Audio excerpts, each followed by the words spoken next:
गुरुजी चरण स्पर्श। खुश रहिए।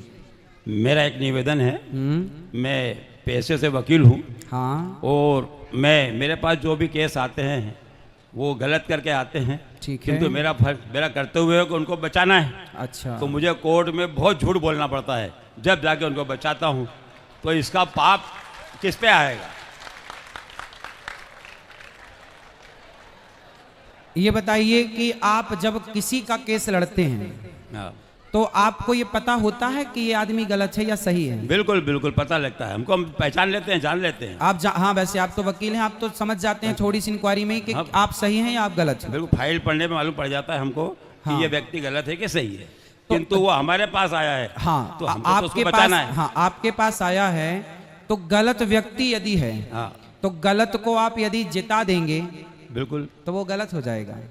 इसलिए जीत हमेशा सत्य की, सही की होनी चाहिए। मैं सही हूं और कोई व्यक्ति गलत है और वो गलत आपके पास आ गया तो आप सोचेंगे ये मेरे पास आया है तो इसे जिताओ। नहीं, कोई बलात्कारी आपके पास आ जाएगा तो क्या आप उसे भी जिता देंगे? यदि आप बिल्कुल बिल्कुल, हमारा पैसा ही है ना यही। हाँ, तो गलत है, करते हुए ये आप हमारे पास जो व्यक्ति आएगा वो किस लिए आएगा? उसकी मदद के लिए कि हम उसको देख सलाह। पर आपको यदि पता है कि ये गलत है ना, वो तो मालूम है। यदि गलत है तो फिर गलत को आप मत जिताओ। आप कहो भैया मैं झूठ नहीं बोल सकता, मैं नहीं करता। हम केस नहीं लड़ सकते साहब। तो आप अच्छे लोगों के केस लड़ो, तो कितने ईमानदारी, सत्य को जिताओ। सत्य को जिताएंगे आप तो फिर सत्य जिताएगा आपको। पंडित जी, मेरा यह कहना है कि अच्छे लोगों के तो केस बनते ही नहीं है। केस नहीं, बनते हैं सिर्फ गरीब। दो लोग हैं केस में, दो लोग होते हैं। एक अपराधी होता है, बिल्कुल, एक जिसके साथ अपराध हुआ वो होता है। हाँ। तो दो में से एक तो सही है। हाँ, एक तो सही है ना। तो अब दो लड़ रहे हैं तो एक तो सही होगा। तो जो सही है आप फाइल पढ़ के समझ लो कि कौन सा सही है। जो सही है उसका केस आप ले लो, भाई तू सही, मैं तुझे जिताऊंगा, और तू गलत है भैया मैं तेरा केस लेते ही नहीं। जो सही रहता है ना उसका केस तो गवर्नमेंट लड़ती है, हम थोड़ी लड़ते हैं। वो सरकारी वकील लड़ता है, हम तो उनके केस लड़ते हैं। जो हमारे पास आता है प्राइवेट वकील, उनके केस लड़ते हैं, उनको बचाते हैं हम।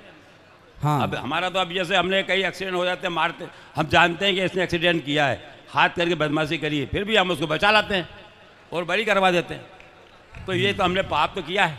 बिल्कुल पाप तो किया है। इसका प्रतिफल क्या होगा ये मैं सिर्फ जानकारी। अब इसका प्रतिफल तो देखो, हर कर्म का फल भगवान देते हैं। बिल्कुल। भीष्म पितामह जी ने बाणों की सैया क्यों पाई? क्योंकि 21 जन्म पहले उन्होंने एक कांटे को, एक सांप को कांटों के ढेर में फेंका था। कांटों के ढेर में एक सर्प को फेंका, वो कांटों से चुभ गया और पूरा सांप विदीर्ण हो गया, दर्द से कराह रहा था और अंत में उस सर्प की मृत्यु हो गई। तो कांटों की सैया सांप को दी तो बाणों की सैया भीष्म पितामह को मिल गई। ये कर्म दंड है, इसलिए भोगना तो पड़ता है। यदि आप अनजाने में पाप कर लिए हैं तो, और क्षमा मांग लिए हैं, अब नहीं करेंगे तो शायद भगवान क्षमा भी करें। लेकिन हमें पता है कि ये गलत है, फिर भी हम पाप किए जा रहे हैं। तो वो दंड, अब आप पूछ रहे हैं कि उसका फल क्या है? पाप आपने जो किए हैं उसका दंड भगवान देंगे। उसका क्या दंड होगा वो तो ईश्वर ही तय करेंगे। हम और आप कौन होते हैं तय करने वाले? ये तो कहना सही है आपका साहब पंडित जी। मैं ये इसीलिए तो पूछने आया था आपसे। हाँ। मैं एक वकील हूँ, इसलिए मैंने आपको जानकारी ली। आपकी अब उम्र, इस उम्र में आप पहुंचे हैं, आप तो मत करो कम से कम गलत। वकालत का धंधा नहीं करो। नहीं, धंधा करो, हम मना कब कर रहे हैं कि वकालत मत करो, पर अच्छे लोगों के लड़ो ना केस। अच्छे लोगों के केस तो आते नहीं। तो फिर आप छोड़ो, अब आपकी उम्र हो गई, अब भगवान के भजन में लगो, बेईमानी बंद करो। वकील लोग फिर कहाँ जाएंगे? कहाँ जाएंगे? शरण में रहो भगवान की। भूखा कौन मर रहा है भारत में, ये बताओ। वकील तो धंधा है ना साहब, ये तो एक प्रकार बिजनेस बना लगा। एक व्यापारी व्यापार करता है, कितना ब्याज लेता है, कितना झूठ बोलता है, कितना क्या क्या करता है। किसी भी, चाहे व्यापारी हो, डॉक्टर हो, वकील हो, कुछ भी, कहीं भी हो, बस हर आदमी को बेईमानी से बचना है, झूठ से बचना है। ये डॉक्टर लोग कितनी फीस ले रहे हैं, जरा सी बीमारी के लिए कितना फीस ले लेते हैं। वो उनको अपन भगवान मानते हैं, कैसे भगवान माना जाएगा? सही है, सबका हिसाब होगा। ईश्वर के घर में थोड़ा देर है। हाँ, ये बात तो सही, पर हिसाब जब होगा तो नानी याद आएगी। नहीं भाई, हम तो साहब हम तो ये कहते हैं भगवान से कि साहब हमारा ये बिजनेस आपने कुछ धंधा दिया है, इसलिए हम ये कर रहे हैं। बाकी हमारा ऐसा कोई पाप करने की इरादा नहीं है। ठीक तो क्या है। करें, आपने हमको ये धंधा दिया है काम करने के लिए, अब इसमें हमको बचाना तो पड़ेगा। हमारा करते हुए भगवान ने आपको वकील इसलिए बनाया है कि आप अच्छे सच्चे लोगों को जिताएं, सत्य को जिताएं। झूठ को जिताने के लिए भगवान ने आपको वकील नहीं बनाया। जैसा आपने क्या बोला कि भगवान ने हमें ये काम दिया है, तो भगवान ने, अब जैसे मुझे भगवान ने काम दिया है भागवत सुनाने का, तो मैं आपको भागवत सुनाऊं। तो मैं अभी कोई भक्त भैया क्या बोल रहे थे कि उनके बेटा एक गुरु महाराज से जुड़े हैं, जो गुरु महाराज कहते हैं कि मंदिर क्यों जाते हो। कुछ गुरु महाराज ऐसे होते हैं जो मंदिरों से मूर्तियां फिकवा देते हैं, तो वो लोग उस गुरु पद का दुरुपयोग कर रहे हैं कि नहीं।